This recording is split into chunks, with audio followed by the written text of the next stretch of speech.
احنا كده داخلين المتحف محمود مختار. بصوا بقى الحاجات الجميلة دي. اول ده والله العظيم روعة، بالكراسي القديمة، بالكراسي المكسرة. بصوا التصميم هنا، بصوا التصميم ده.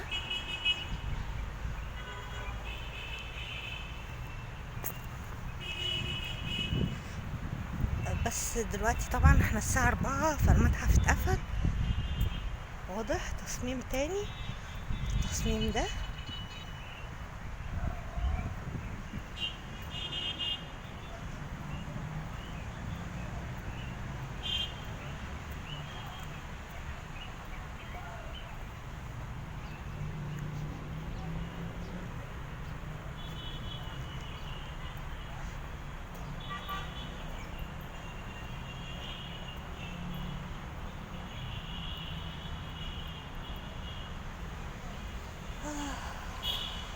عبود، عبود صديقي الوحش. اصل التمثال ده انا حبيته قوي، حبيته قوي. بص، التمثال معمول من قطع من الحديد، لكن بص جماله، بص قد ايه جميل. وبعدين غلبان، يعني يصعب عليك كده كمان، مش بس تحبه بس. عارفين يا جماعة الشبك مع قطع الخشب، مع قصدي قطع معدن مربعة بس. يعني ممكن، عارفين لو الكوم ده كده بحاله محطوط على الارض محدش هيلتفت له، ولا حد هيقول ده لازمته ايه. تحياتي ليك يا عبود، انت منور، منور المتحف. جميل قوي، جميل قوي، بس مش عارفه مين اللي عمله. مفيش يافطه ولا حاجه بتقول اسمه. بصوا الشكل ده كمان، عامل زي المدفع. يلا تعالوا بقى الحلوه اللي في الوش دي. ده المتحف، ده القاعه بتاعت المعرض اللي فيها العرايس بتاعتي. طبعا هو المعرض ده مقام بمناسبة العيد التاني للكاريكاتير. ده عيدهم نمرة 2، والنهاردة آخر يوم من أيام المعرض.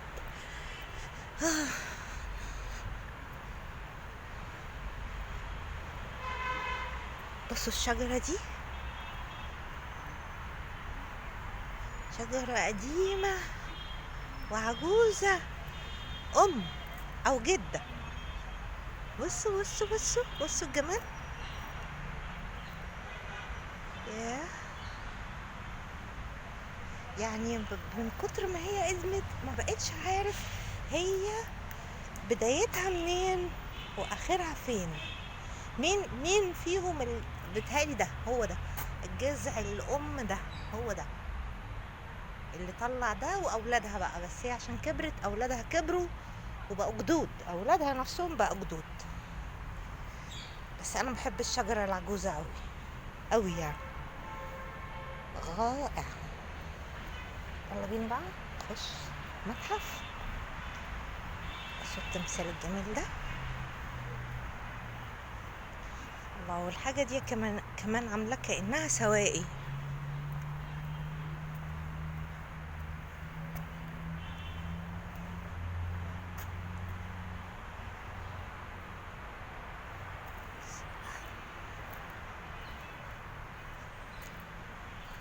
بس انا اللي مزعلني ان مفيش حاجة مكتوبة تعرف ده مين. مش عارفة، عايزة اقول لكم معلومات مش قادرة،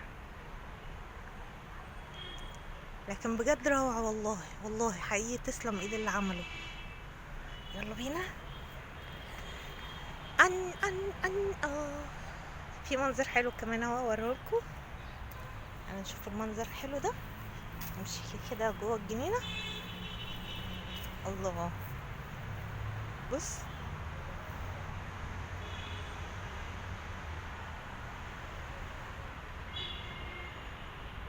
حلو قوي.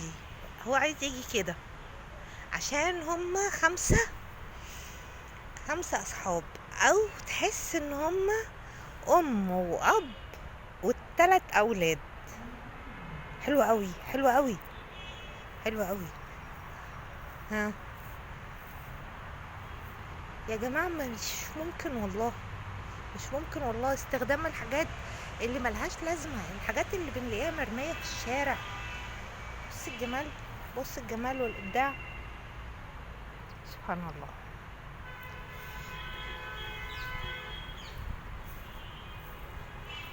طبعا حبيبتي موناليزا،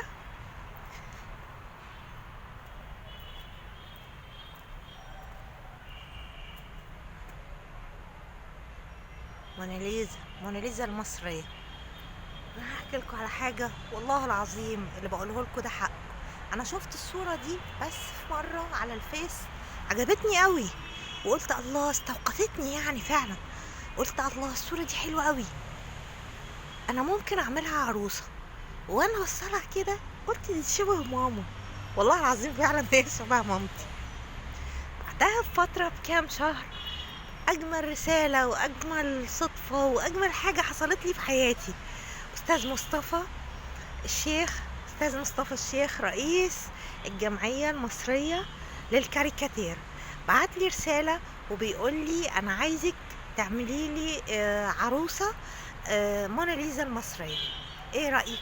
طبعا يعني انا كنت طايرة من الفرحة وقلت له حاضر هحاول ومتشكرة ويعني وهطير من الفرحة، ومن الفرحة ومن الخوف.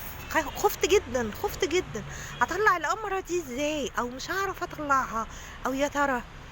عرفت ان هي في الاول ما كنتش عارفة، عرفت ان هي شغل الفنان حجازي، هو اللي كان راسم الكاريكاتير دوت، هو اللي كان راسم الروعة ديت موناليزا. فعلا تبص لها من كل الجهات هتلاقيها بصالك زي نظرة الام بالظبط. دافنشي لما رسم موناليزا كان يقصد بيها مامته.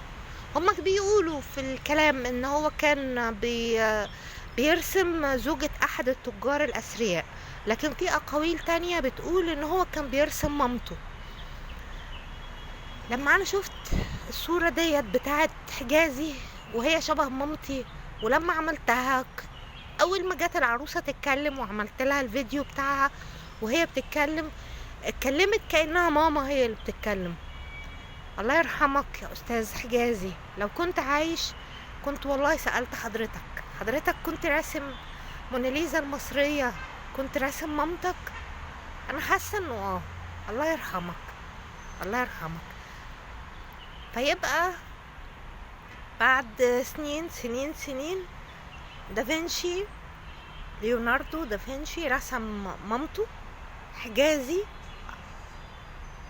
اعتقد واجزم ان حضرتك رسمت والدتك، وانا كمان العبد الفقير في الاخر انا كمان رسمت مامتي. الست طيبة قوي، فيها امومة غريبة، جميلة قوي فعلا، جميلة قوي. تحياتي لحضرتك، تحياتي لحضرتك والله يرحمك. بسم الله الرحمن الرحيم، الحمد لله رب العالمين، الرحمن الرحيم، مالك يوم الدين، إياك نعبد وإياك نستعين، اهدنا الصراط المستقيم، صراط الذين أنعمت عليهم غير المغضوب عليهم ولا الضالين، آمين. المفروض إن احنا صدق الله العظيم، استغفر الله العظيم، صدق الله العظيم. المفروض إن احنا ميعادنا الساعة 5 هنا في المعرض، فأنا مش عارفة الباب مفتوح، الباب مفتوح، الله. تعالوا بصي بقى، نبتدي بالعروسة. بصوا، بصوا الجمال، بسم الله ما شاء الله، بسم الله ما شاء الله، بسم الله ما شاء الله. عروستي يا جمالك اهي موناليزا.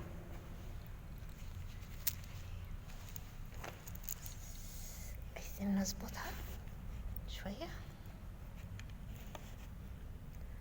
موناليزا المصرية الأمورة اهي. موناليزا ايه رأيكم؟ جميلة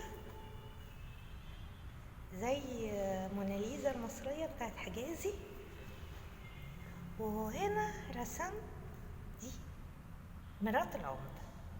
طبعا حضرتك يا استاذ مصطفى اللي شرفتني وبعتلي الرسالة أستاذ مصطفى الشيخ.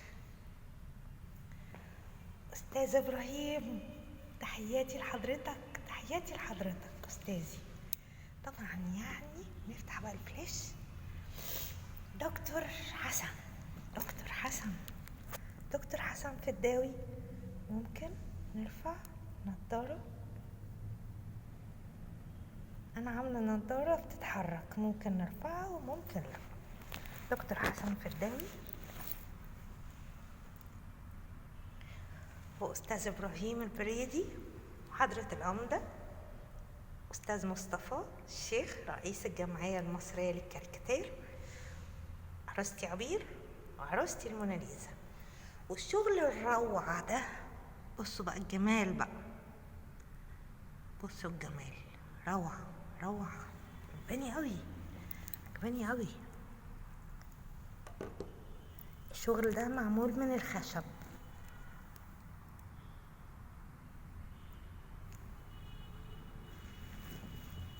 بصوا الجمال، لشغل المسرح العرايس. يلا نتفرج على المعرض بقى، افرجكم بقى منين نبتدي منين. يلا نبدأ. بسم الله الرحمن الرحيم. كنت عايزة اشوف النور، هو تقريبا مش من هنا. نبتدي اللوحة الجميلة ديت، اللوحة بتاعت أستاذ إبراهيم، أستاذ إبراهيم البريدي، ولوحته الجميلة رقصة الحصان.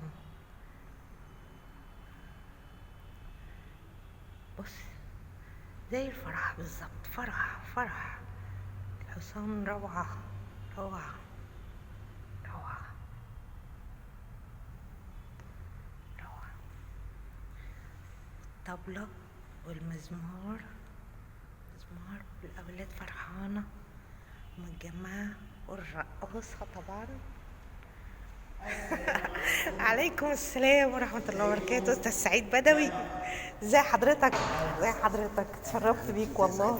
الله يخليك. الحمد لله الحمد لله. تمام تمام، ربنا يكرمك. الحمد لله. اهلا مدمزيل بنتك. لا يا ريت.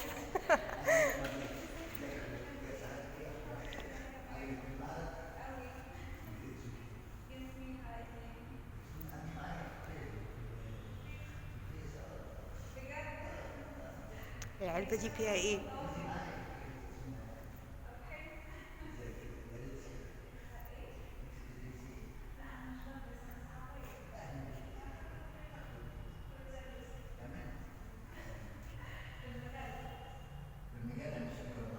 شكرا.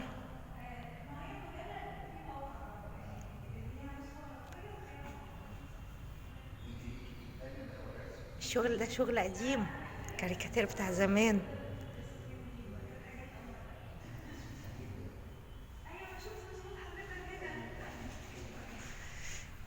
روعتك. ده الفنان جلال جمعة، وبيعمل الشغل ده بالسلك، بقطعة سلك واحدة بس، من غير توصيل، من غير توصيل، خطوة واحدة، خطوة واحدة. بصوا الجمال يا جماعة، بصوا الجمال، السهل الممتنع. روعتك يا أستاذ جلال، وكل تحياتي ليك. يا عيني هياخد المطعم أقراص، ده قديم برضو. لا إله إلا الله. كبدة ومخ، عقل إلكتروني، كبدة وعقل إلكتروني.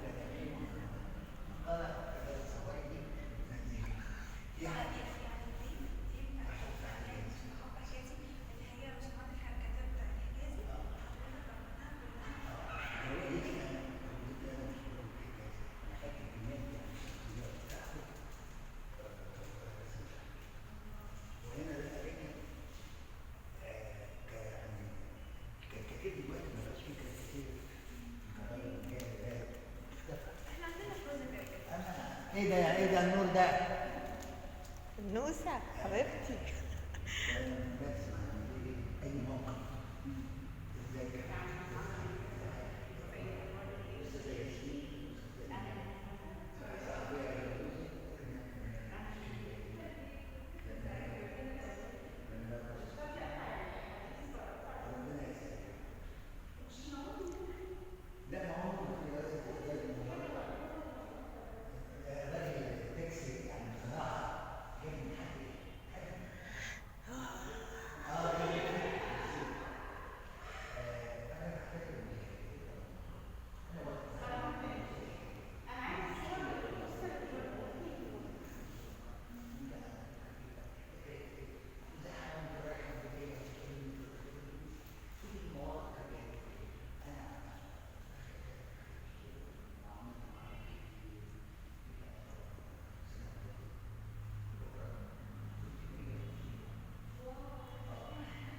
مصطفى الشيخ، تحياتي لحضرتك، روعاتك.